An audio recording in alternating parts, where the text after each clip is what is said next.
Hello everyone and welcome back to the Magnus Invitational. We are back at game 3 between Magnus Carlsen and Alireza Firouzja. The score is now leveled as Alireza bounced back in game 2 with that with that queen sacrifice that Magnus overlooked and the nice tricky mate. So now again Carlsen with the white pieces. Well, let's see if he sticks to what he played in the first round, or does he switches to something new. So again he goes for the d4. We have knight to f6, c4, e6, knight to f3 and d5. The queen's gambit is on the board, the same as in game 1. Knight to c3 and bishop to b4, going for the Ragozin. So Alireza was also very happy with what he achieved, and this is what he prepared. So c captures, e captures, and now bishop to f4. So everything the same. And in the game 1, Alireza went for this knight to c6 line that we said that it's incredibly rare. But here he just goes for castles. He decides that it was worth a shot for maybe one game, but probably Carlsen checked it after they do have a pause after every game.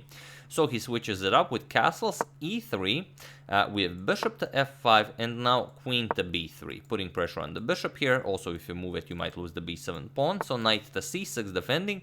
And now there is a known game where Fabiano Caruana defeated Viswanathan Anand with bishop to g5 from this year's Tata Steel Masters. But Carlsen goes for knight to h4 instead, and it's quite an interesting idea.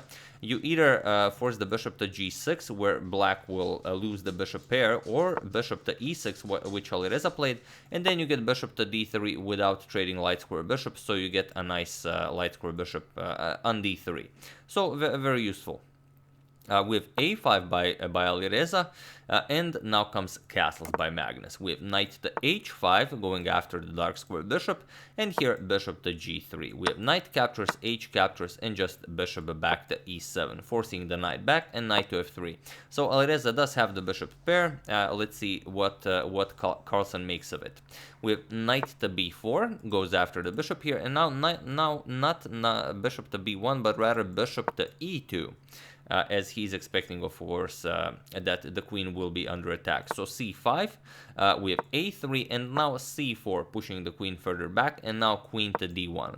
So Alireza doing good work with keeping Carlsen's pieces at bay, and Carlsen will at some point, of course, create a breakthrough either with e4 or with b3, and he does it right away. With the knight is under attack, knight goes back to a6, and now b3, just challenging the c4 pawn. We have knight to c7, and now b captures on c4. We have d captures on c4, which gives Carlsen an incredibly strong center, but Alireza gets a passed c pawn. So a4, not allowing black to push even further, and also you have the b5 square for your knight if needed, and it takes away the b5 square from black's knight, prevents black from connecting his pawns on the queen side with b5, and it's just a very useful move. So bishop to b4 by Alireza, going after the knight, queen to c2, and here Alireza just takes the knight. We have bishop captures, queen captures, and now knight to d5, with the idea that now if you capture the pawn, knight captures on e3 opens up a discovery here. So this is how Alireza prepares to get his pawn moving. We have queen to a3, and now comes rook to c8, just putting the rook behind the passed pawn. Rook f to c1, and now comes knight to b4. The knight is very useful here. You of course want to start pushing it, and if you push it all the way to c2, which will be excellent as the knight would already defend it. So rook to c3, Magnus prevents the pawn from being pushed, but now knight back to d5, forcing the rook back. Here Magnus goes rook to c1, and now we have knight back to b4. Alireza says, I'm very happy with a draw with black. Either we repeat or you come up with something else. And here, Magnus instead goes knight to e5. And now he wants to meet c3 with the knight back to d3. And this is exactly what Alireza goes for, c3. And if you capture it, then you get, for example, if rook captures on c3, then you have this very annoying knight to c2 move, just attacking the queen and the rook. And after you trade, for example, here, the fork remains. So that's the problem behind the c3 move. So Magnus just goes knight to d3, and now queen to b6. Still just connecting rooks, developing the queen. And again, if you, for example, if you try it now, doesn't really change anything. Still knight to c2, and the idea is the same, only now the rook defends it. So we have rook 8 to b1 by Magnus, now not allowing the knight to move. And here is where Alireza should have gone pawn to c2. It would give him a nice protected pass pawn on c2, which is simply incredible, and force the rook to either move or to give up the exchange here. The exchange with rook captures on b4. But it will be a very uncomfortable position for Magnus. However, Alireza first decided to improve the position with bishop to f5. Looks very strong. However, this allows Magnus to solve this problem and the problem of the c pawn simultaneously. So he just goes rook to b3, and now there actually is a threat of rook captures because knight to c2 no longer is possible. So here Alireza played bishop captures on d3, we have bishop captures on d3, and now he played c2, but now it's just a free pawn. There's not much you can do here. So Magnus captured it with the rook. Of course the knight cannot capture because the queen hangs. So rook captures on c2, bishop captures, and now queen to c6 with a double attack on the bishop, but bishop to f5. We have queen to d5, but now bishop to g4, with ideas of shifting the bishop over to f3, or maybe even e2 and just jamming it over to b5.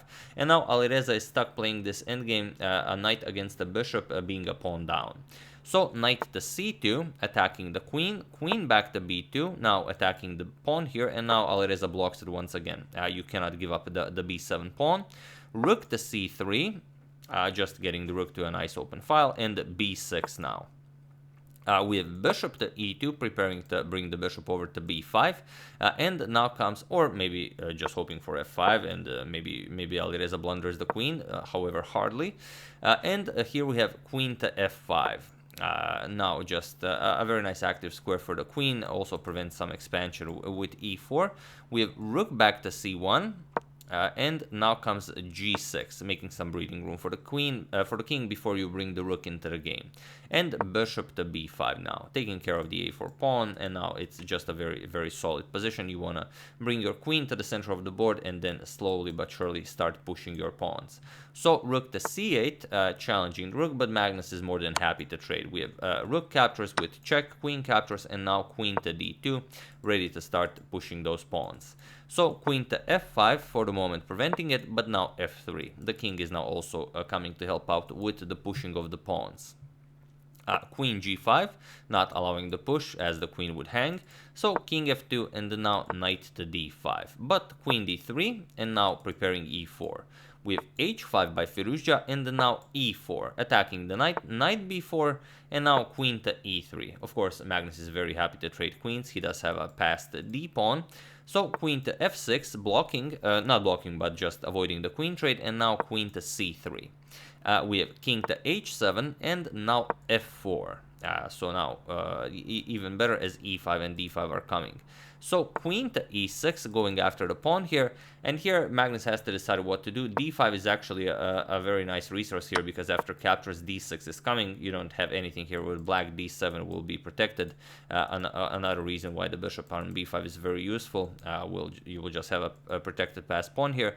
However, Magnus goes for the nice tactical idea, queen to c4. He offers the e4, well, basically he offers a queen trade, but he offers the e4 pawn for the f7 pawn, and here Alireza knows that this is his only chance. At least Carlsen's king is a little bit open. So if you take into account the previous game, who knows what might happen. So queen captures on f7 with check, king h6, and now queen to f6 by Magnus, keeping an eye on the pawn, but also with some very nasty threats. For example, if black plays a careless move, then queen h8 is checkmate, as the pawn covers g5. So after queen to f6, we have king to h7, not allowing this, and now queen e5. Again, Carlsen offers a queen trade, queen c2 check, and now king g1. You want to hide your king over to h2, queen to d2, and now comes king to h2. And now you really don't have a lot of options here. For the moment you cannot cross d5, but something like bishop to c4, and the pawn will be definitely able to cross this, but black has other problems, not just the passed d pawn.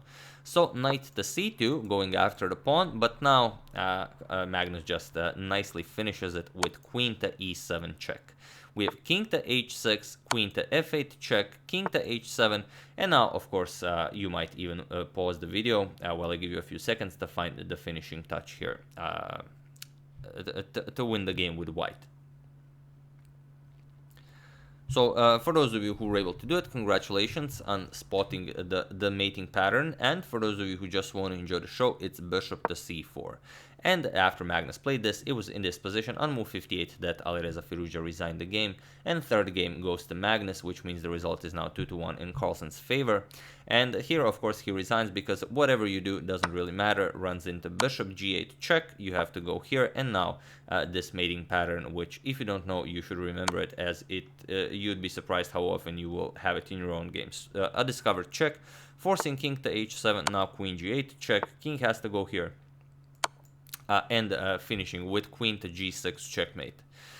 So yeah, after bishop to c4, Alireza resigned, and another excellent victory for Magnus. And now Alireza is in a position where he absolutely has to win game 4 with the white pieces to get back into the match and to take the match into Armageddon. So we'll see what happens. That's the game. I do hope you enjoyed it. I would like to thank Philip Wemschulte, Instamarketing's Everett Mulder, Joshua Knott, and Lauren Mayer for your contribution to my channel. Thank you a lot. I really appreciate it.